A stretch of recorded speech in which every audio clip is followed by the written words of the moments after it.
of attraction is not just about the acquisition of things. Much of the recent criticism surrounding such phenomena as the film and the book The Secret is that the concept is egocentric and too materialistic.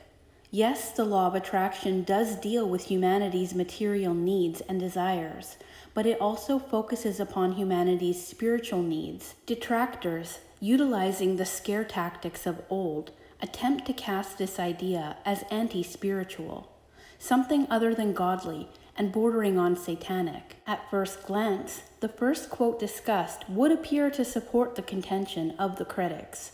"Take these things hence, make not my Father's house a house of merchandise." Many are probably familiar with the story when Jesus threw the money changers out of the temple. Some would say that based upon the above, that material things have no place in spiritual teachings.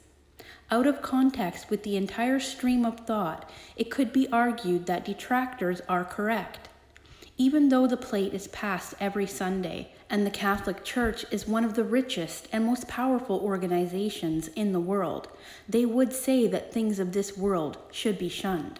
However, there is another way to look at this quote, and that is that Jesus was talking about our own consciousness, and that, in that context, Jesus was saying that when you are focused upon higher spiritual thoughts, it is appropriate to not be concerned with the troubles, the cares, and the physical burdens of your life.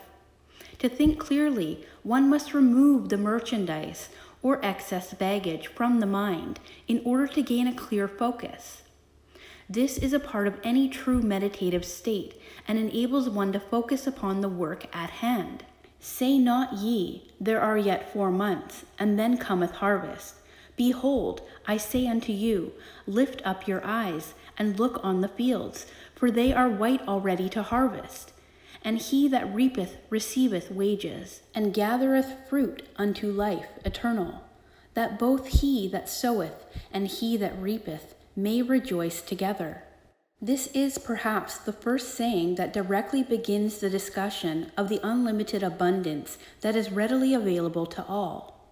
Fundamentalists will be quick to claim that this is a reference to the Word of God and has nothing to do with material needs and wants. That is just one interpretation, and it is also partially correct. But one must bear in mind that Jesus also ate, drank, and sustained his material body with material sustenance. The powerful people of this world would have us believe that resources are limited and that we must be thankful for anything that we have. Religious authorities, who are often awash in worldly riches, also promote the scarcity of resources fear, but promise that greater riches will be awarded to those who are faithful to their doctrine. After all, if everyone sought the riches of others, conflict would arise. In fact, this has historically been the case. The age of exploration was all about finding gold and wealth. The colonial age was about controlling the resources of other less advanced nations. Many will recall the Nazi demand for living space, and the Industrial Revolution generated war and conflict as the corporate machines demanded the natural resources of others. We are all too familiar with the notion of the have and the have-nots. Jesus is saying that there is no scarcity. All that we could possibly desire is already available and waiting to be claimed. The money is in the bank in our name, and all that is needed is the withdrawal slip. Who is he that soweth? The sower is the mind.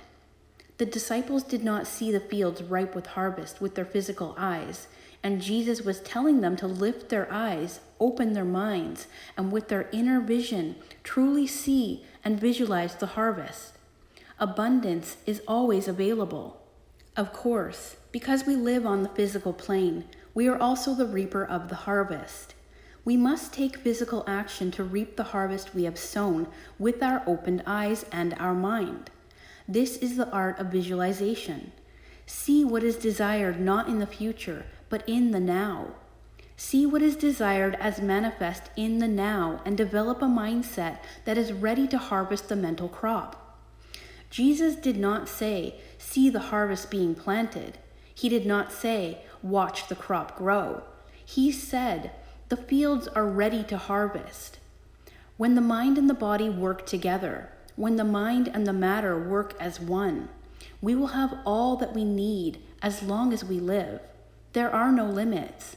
There is no scarcity, and there is no need to take from others, since all that we desire is available in the mental fields that are white with harvest. What you see in your mind, you attract on the physical plane. So, what do you think? Let me know in the comments if you agree or feel differently. And thanks for watching.